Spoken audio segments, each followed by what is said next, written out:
Bonjour, je me présente, Yannick Lécuyer, je suis l'enseignant de mathématiques de votre enfant cette année en mathématiques SN 5e secondaire. Mathématiques SN 5e secondaire, c'est, comme je me plais à dire aux élèves, le cours du secondaire. Mathématiques, on a un cours de 150 heures, donc c'est le cours peut-être qui a la plus grande charge de travail, qui demande le plus aux élèves, qui est peut-être aussi le cours le plus difficile.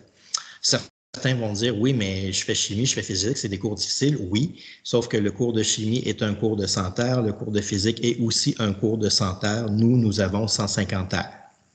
Il est vrai que le cours de français a lui aussi 150 heures, mais français 150 heures, c'est le programme régulier, ce n'est pas le programme enrichi. Donc, nous, mathématiques, programme régulier, c'est 100 heures, mais le programme enrichi que vos enfants font, mathématiques, sciences naturelles, SN, c'est un programme de 150 heures. Donc, c'est un programme où est-ce qu'il y a beaucoup de travail à faire en classe et en dehors de la classe. Il y a une charge de travail si on veut bien réussir, bien maîtriser tout ce qu'on a à voir parce qu'il y a beaucoup de choses dans ce programme-là à voir. Pour y arriver, on utilise encore cette année le cahier d'apprentissage Point de mire et les élèves utilisent aussi la calculatrice. Ce n'est pas nécessaire d'avoir une calculatrice à affichage graphique. C'est un outil d'apprentissage qui pourrait être utilisé, oui, en apprentissage, mais pas en évaluation. La calculatrice que vos enfants avaient les années passées est adéquate pour le cours qu'on fait cette année, va leur permettre de faire leurs problèmes et aussi les examens. Maintenant, au niveau du contenu, ce qu'on fait cette année, c'est surtout un programme qui est axé sur l'algèbre et encore l'algèbre. Donc, je vous dirais que le premier chapitre, qui est le chapitre d'optimisation, c'est la seule partie qui est commune avec les élèves qui font le programme régulier.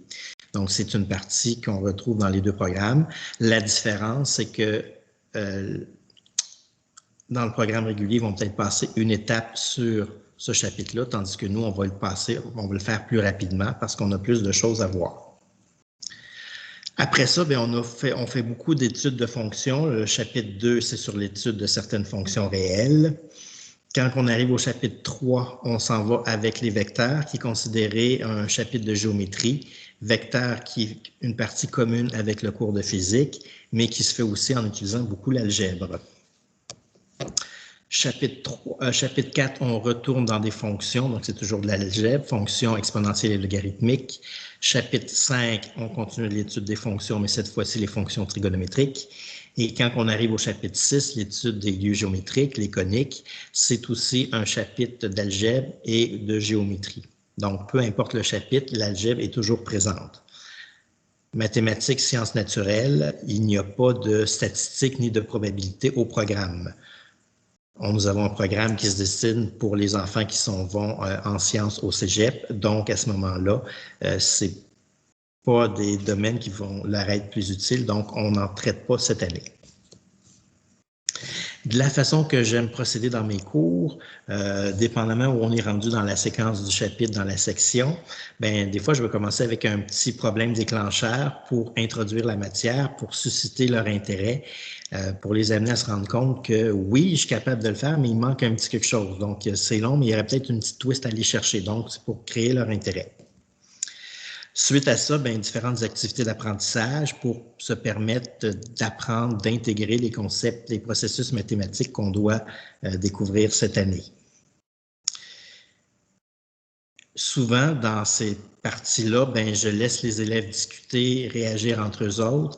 Et là, des fois, ben, un élève amène une notion, une idée qui peut être bonne ou mauvaise. Et là, les enfants vont réenchérir les uns sur les autres. Des fois, ils sont d'accord, des fois, ils ne sont pas d'accord, qui fait que la marmite bouillonne un petit peu. Il y a de l'ébullition dans la classe, ça travaille. Moi, mon but, c'est de les amener à penser, à réfléchir, à raisonner, parce que quand on arrive en examen, c'est ça qu'on doit faire, raisonner et réfléchir pour arriver à solutionner notre problème. Donc, une fois qu'on a bien pataugé dans ça, bien, il va y avoir une période plus prise de notes où est-ce qu'on va faire une synthèse de ce qu'on a vu, garder les choses utiles, s'assurer d'avoir les bonnes informations. Suite à ça, bien, oui, il va y avoir des exercices qui devront être faits pour intégrer la matière pour arriver à maîtriser les concepts et processus qu'on vient de voir. Pour certains élèves, on a besoin d'un petit peu plus d'aide, on a besoin d'un petit peu plus d'appui. Donc, j'ai des journées de récupération qui sont les jours 2, 7 et 13, où est-ce que je suis au local Math 1 pour répondre aux questions des élèves. Certains viennent pour faire des exercices, des devoirs, pour faire valider si ce qu'ils font, c'est correct. Il y en a qui viennent pour des explications, des clarifications, et il y en a qui viennent pour faire des exercices supplémentaires sur des notions qui leur donnent un petit peu de problème encore. Donc, je suis disponible à ces moments-là. Les autres jours de la semaine, bien, si je suis à mon bureau, ça va me faire plaisir de recevoir vos élèves, même si on n'est pas le jour 2, 7 ou 13. S'ils ont des questions, ils peuvent toujours passer pour venir voir qu'est-ce qu'il y en est. Je vous dirais qu'habituellement, je ne corrige pas les devoirs parce que pour l'instant, les élèves ont le solutionnaire, ont le corrigé. On a des enfants qui se dirigent au cégep, soit vers les sciences, vers l'administration. Donc, on s'attend à ce que les enfants deviennent autonomes et responsables. Je vous dirais qu'en 5e secondaire, ben, c'est peut-être plus intéressant de faire son devoir puis de pouvoir valider au jour le jour dans ce que je fais la bonne chose. Si je fais 8 exercices puis les 8 sont pas bons, ben j'ai peut-être perdu de mon temps.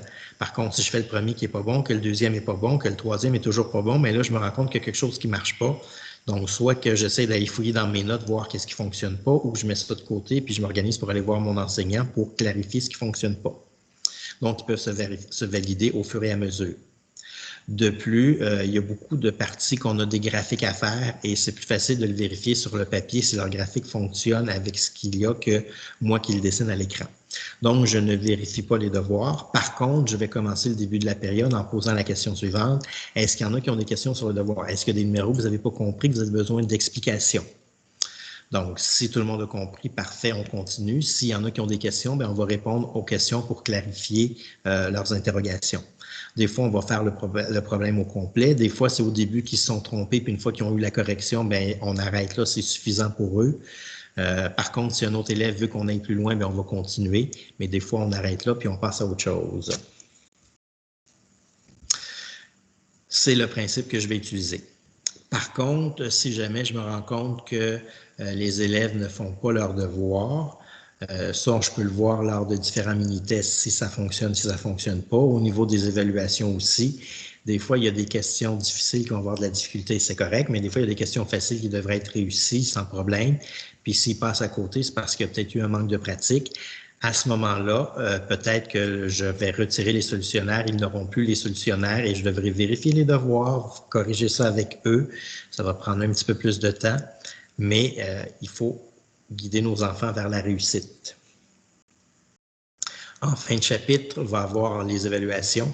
Donc, évaluation soit plus technique sur les concepts et processus ou une évaluation de compétences, résolution de problèmes, utiliser un raisonnement mathématique. Dans les deux cas, on a des problèmes à faire qui reprennent ce qu'on a vu comme matière.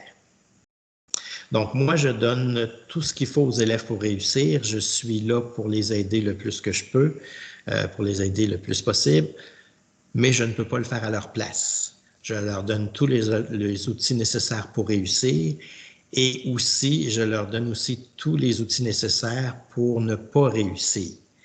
Je leur donne la corde, puis s'ils veulent se pendre avec, c'est possible. D'où le fait que les devoirs ne sont pas vérifiés. Par contre, si je vois que, justement, ils sont en train de se pendre, bien là, il va peut-être falloir redresser la situation, puis les traiter non pas comme des élèves qui s'en vont au cégep l'année prochaine, mais peut-être plus comme des petits bébés qui ont besoin d'être accompagnés. J'espère ne pas avoir besoin d'en arriver là, mais si c'est nécessaire, on va le faire parce que le but, c'est de favoriser la réussite de chacun de nos élèves. Je vous dirais, c'est l'ensemble des choses que j'avais à vous dire. Si vous avez des questions, vous pouvez communiquer avec moi, soit par téléphone au numéro du collège 450-834-5401, poste 246, ou ce qui est peut-être plus simple, de me communiquer avec moi par courriel, par le pluriportail. Si vous avez des questions, il me fera plaisir